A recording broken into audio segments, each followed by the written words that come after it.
Discovery and Awakening. The service lights of the research vessel Artemis flickered as it drifted through the Kuiper belt, its reinforced hull collecting a fine dust of cosmic particles. In the observation deck, Dr. R. Novik pressed her palm against the viewport, her reflection staring back at her, dark eyes against copper skin, hair pulled back in a practical knot. Dr. Novik, the ship's comms crackled. Director Wei requests your presence in the command center. We found something. AR's heart quickened. After 18 months of scanning asteroids and collecting ice samples, they'd found little to justify the Interplanetary Science Foundation's investment. This expedition was supposed to prove her theories about pre-colonial human activity beyond Mars. Without results, her career was finished. The command center hummed with activity, as holographic displays projected a three-dimensional image of what appeared to be an asteroid. Except asteroids didn't have symmetrical patterns etched into their surfaces. We detected it behind the shadow of Eris. Director Wei explained, his weathered face illuminated by the displays. Energy signature unlike anything in our database. Definitely artificial. Alien? Alara asked, leaning closer to examine the projection. We shrugged. Or something older than our records. The object measured roughly 200 meters in length, its surface composed of a material that absorbed rather than reflected their scanning beams. Most intriguing were the geometric patterns that pulsed with a faint blue luminescence along its hull. I'm leading the investigation team, Alara said. Not a question, but a statement. Weed nodded reluctantly. Your expertise in synarchaeology makes you the logical choice, but standard protocols apply. No direct contact until we've completed remote analysis. 6 hours later, Alara guided a research shuttle toward the mysterious object, accompanied by Dr. Marcus Chen, the team's physicist, and Lieutenant Sato, their security escort. As they approached, Alara felt an inexplicable sensation, like recognition or memory, stirring in her mind. Energy levels are increasing, Marcus reported, frowning at his instruments. It's responding to our approach. The object's surface patterns brightened, pulses of blue light racing along geometric lines. A section of the whole began to transform, the material flowing like liquid metal to create what was unmistakably an entrance. We should retreat, Sita warned, hand moving to her sidearm. This violates first contact protocols. But Alara couldn't look away. The sensation in her mind had intensified, less like thought and more like instinct. It's not alien, she whispered. It's human. That's impossible, Marcus objected. Humanity didn't have this technology even now, let alone. It's waiting for us, Alara interrupted, maneuvering the shuttle closer.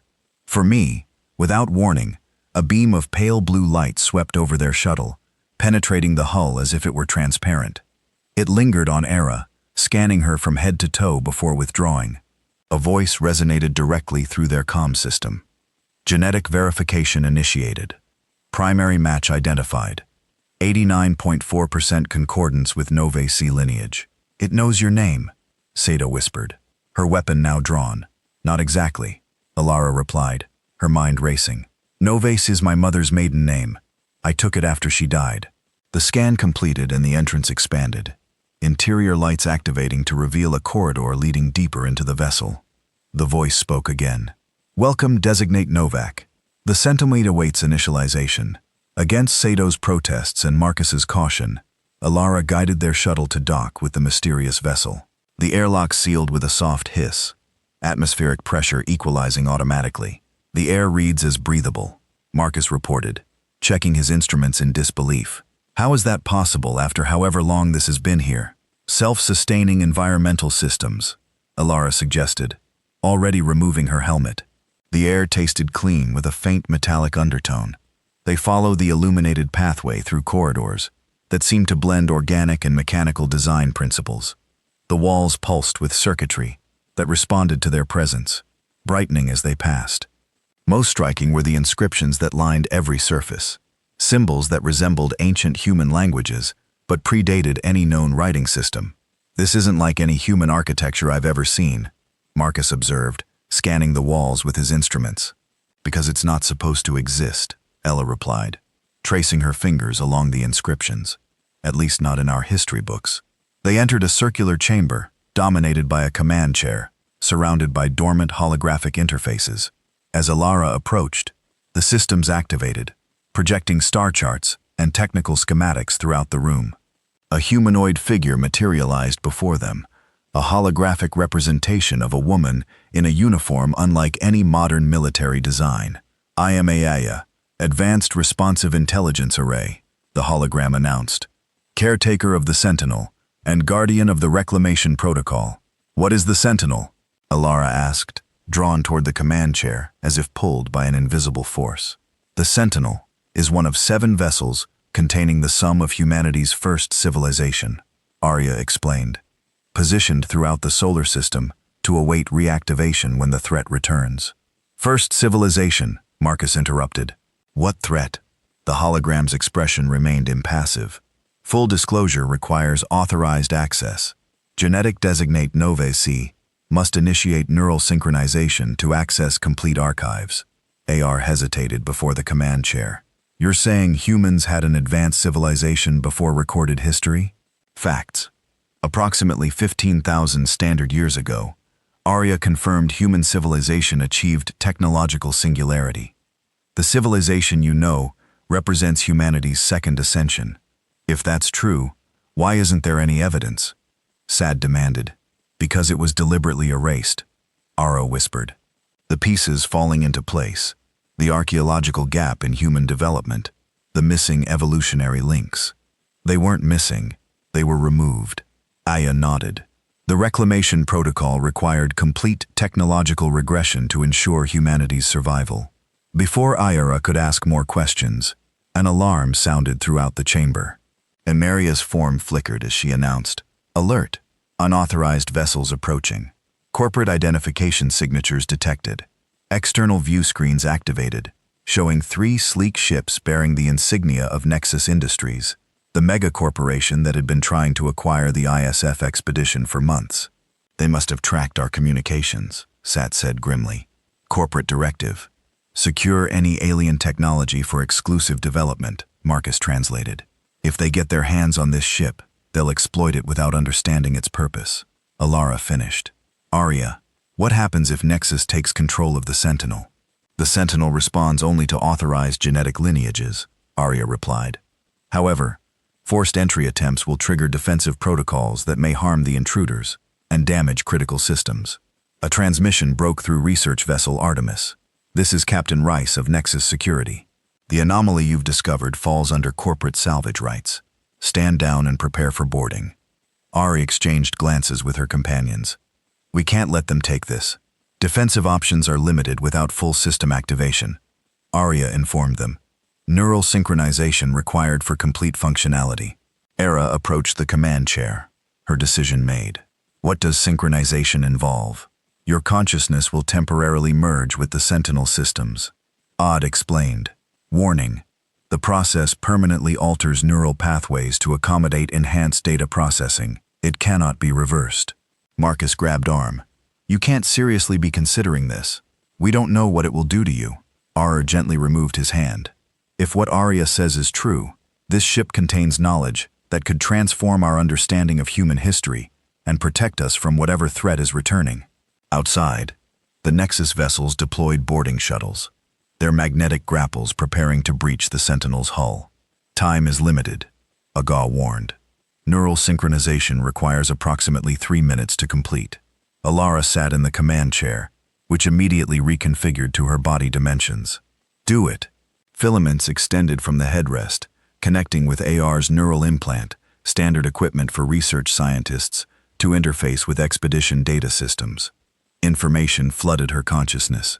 Star charts spanning millennia, weapon systems beyond current human understanding, and memories that weren't her own.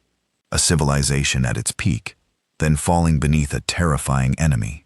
She saw Earth as it once was, with mesodes that reached the stratosphere and orbital shipyards constructing vessels like the Sentinel. She felt the desperation of a people facing extinction. Their last hope, the implementation of Protocol Omega, strategic technological regression. "Full systems online," Aura announced, her voice overlaid with new authority, as the ship's ancient engines roared to life. The Nexus boarding shuttle scattered as the Sentinel's defense systems activated, creating a shimmering energy barrier. Through AR's enhanced perception, Aura's information unfolded with crystal clarity. The Sentinel was one of 7 vessels hidden throughout the solar system, each containing a fragment of humanity's collective knowledge, preserved for the day when the harvesters returned.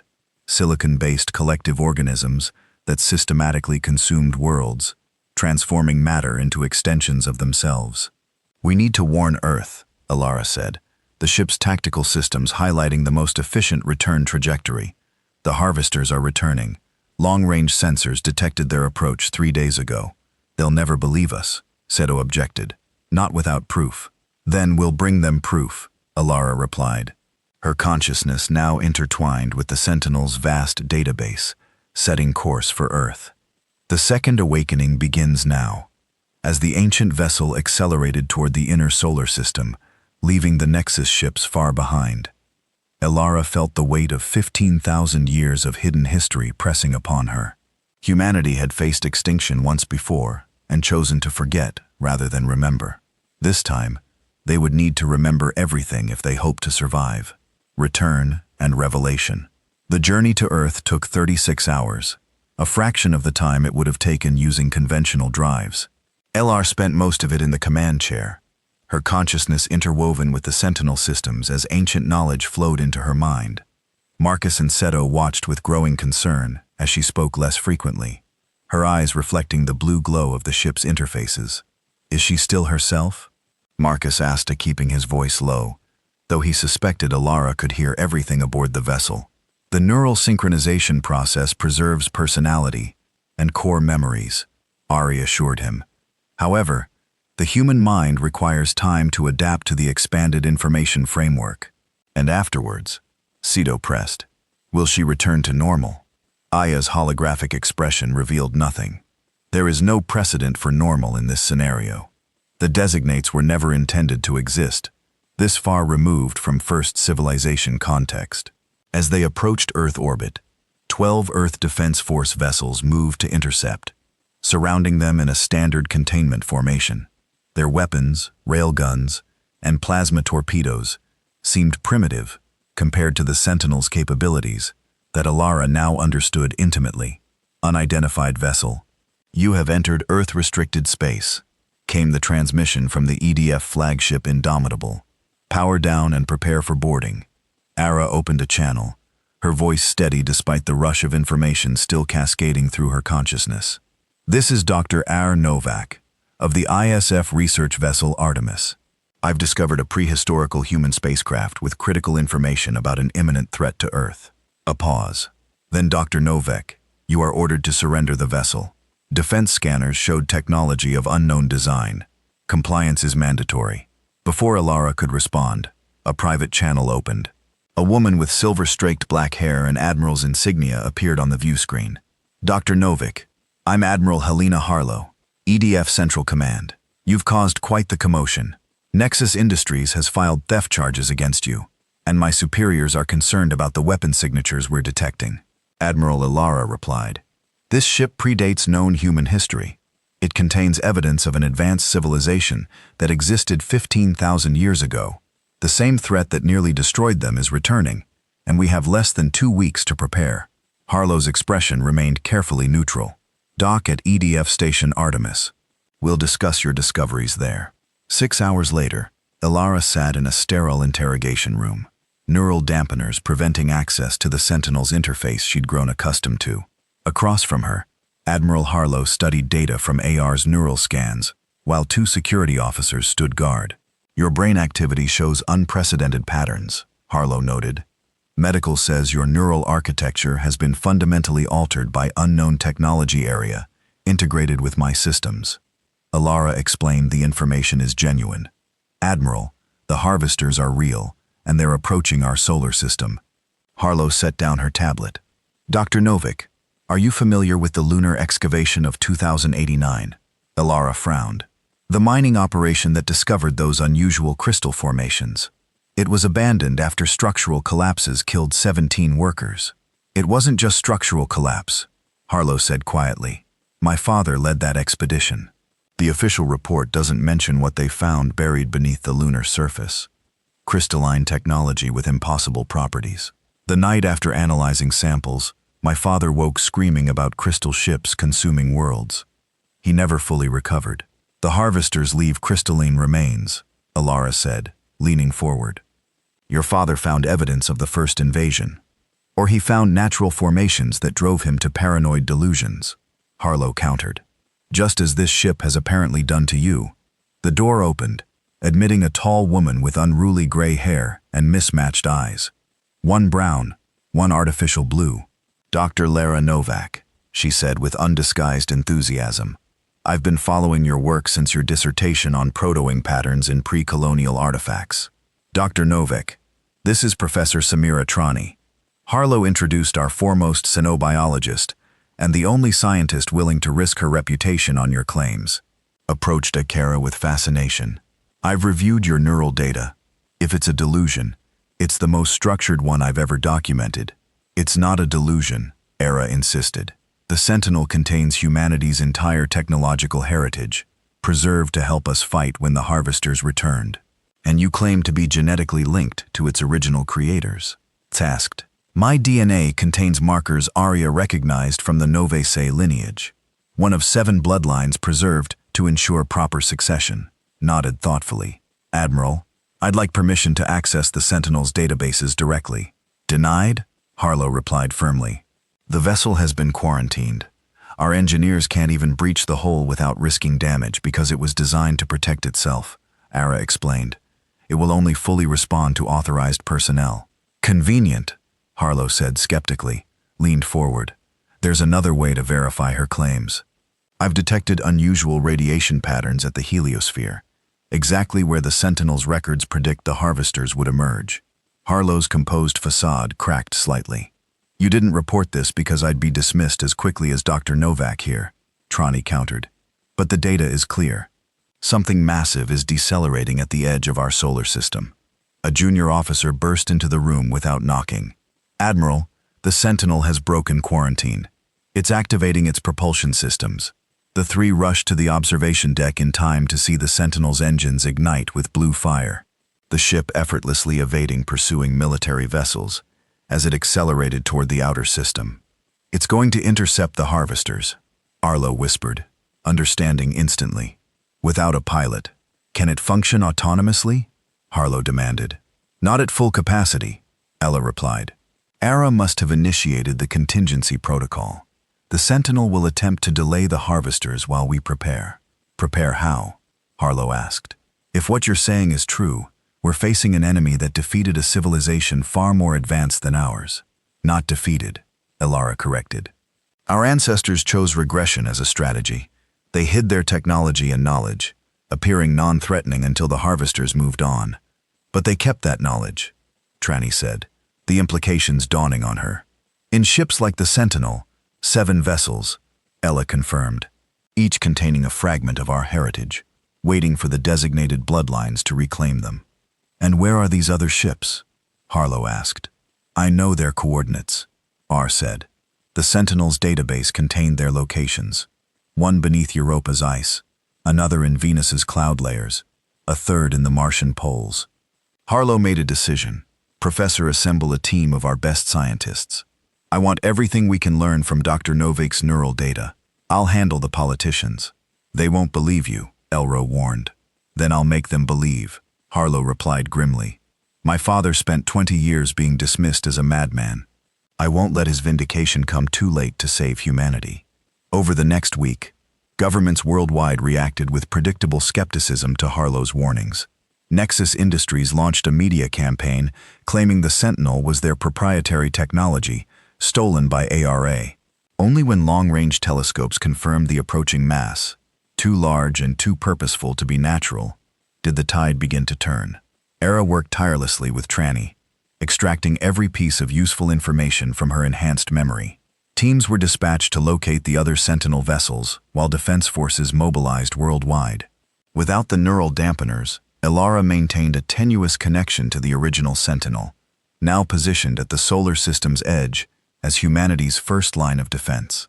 It's buying us time, she explained, during an emergency United Earth Council meeting, but it can't stop them alone. What exactly are we facing? Asked the council chair. a stern woman whose skepticism had finally given way to grim acceptance. Aura projected images extracted from her memories, crystalline entities that consumed matter, converting it into more of themselves, spreading across worlds like a glittering cancer. The harvesters don't recognize us as intelligent life, she explained. They perceive organic species as resources to be harvested. Our ancestors discovered that by appearing technologically primitive, we'd registered as a low-priority target. So, we pretend to be primitive again. Another council member scoffed. No, Alara replied firmly. That strategy only worked because the harvesters were continuing their galactic harvest cycle. They're returning specifically for Earth now, and they won't be deterred by appearances. Then, what do you suggest? Dr. Novak, the chair asked. We fight, Ara said simply. With every piece of our forgotten heritage, we can reclaim in time. 2 days later, the expedition to Europa returned with the second Sentinel vessel. This one containing weapons technology that could be adapted to existing defense platforms. The Martian team reported locating the third ship buried beneath the polar ice cap. Humanity worked with unprecedented unity. Corporations and governments alike pooling resources toward a common defense. AR stood on the observation deck of EDF Station Artemis, watching Earth rotate below. Beautiful, fragile, and unaware of how close it had come to extinction once before. Admiral Harlow joined her, offering a cup of steaming tea. The first Sentinel has engaged the Harvester Vanguard, Harlow reported. It's performing beyond expectations, but the main force will arrive within 48 hours. Elara nodded, feeling the distant echo of the battle through her connection to the ship. It was never meant to fight alone. Will we be ready? Harlow asked. The question weighted with responsibility. We'll have to be, I replied. We've adapted the Venusian Sentinel shield technology to cover major population centers. The weapon systems from Uraba are being integrated into our defense grid. It's not what our ancestors had, but it's more than we had a week ago. And after Harlow pressed, if we survive this, what happens to all this recovered technology to you? Alara smiled faintly. That's the question, isn't it? Do we embrace our heritage and become what we once were, or do we find a new path? The station's alert system interrupted their conversation. Admiral Harlow to Command Center. Harvester main force has accelerated. Estimated arrival in 6 hours. As they hurried through the station's corridors, Alara felt a sudden surge through her neural connection. A burst of data from the first Sentinel before it went silent. Destroyed in the initial engagement, but not before transmitting critical tactical information. In the command center, holographic displays showed the approaching harvester fleet. Crystalline structures of impossible geometry, beautiful and terrifying in their alien symmetry. The first Sentinel is gone, Ilara announced, feeling its loss like a physical pain, but it completed its mission. I have their attack patterns, their vulnerabilities. She interfaced directly with the command systems, uploading the tactical data. Their crystalline structures resonate at specific frequencies. If we modulate our weapons to match these harmonic patterns, we can shatter them. To finished already calculating the necessary adjustments. As Earth's combined defense forces made their final preparations, Alara addressed the assembled command staff, her eyes reflecting the determination that had carried humanity through its forgotten history. 15,000 years ago, our ancestors faced this same enemy and chose to hide rather than be destroyed. They preserved their knowledge, their technology, and even their bloodlines for this moment. Not so we could repeat their strategy, but so we could learn from it and find a better way. She gestured to the view screens showing defense platforms worldwide, incorporating technology from multiple Sentinel vessels, ancient wisdom adapted to modern purpose. Today, we don't hide. Today, humanity stands and fights. The first harvester vessels entered Earth's orbit 6 hours later, their crystalline surfaces refracting sunlight and prismatic displays that belied their destructive purpose. They were met not with the primitive defenses they expected, but with weapons forged from humanity's forgotten past, modified by their present ingenuity. As the battle commenced, Ilara stood at the heart of Earth's defense coordination, her enhanced mind processing tactical data at speeds no unmodified human could match. Through her, the knowledge of humanity's first civilization flowed into its second, not as replacement, but as complement. And humanity standing united against the approaching darkness revealed its true nature, not as the primitive species the harvesters had dismissed millennia ago, but as inheritors of a legacy, older and more powerful than they had ever imagined. The sentinel had awakened, humanity remembered.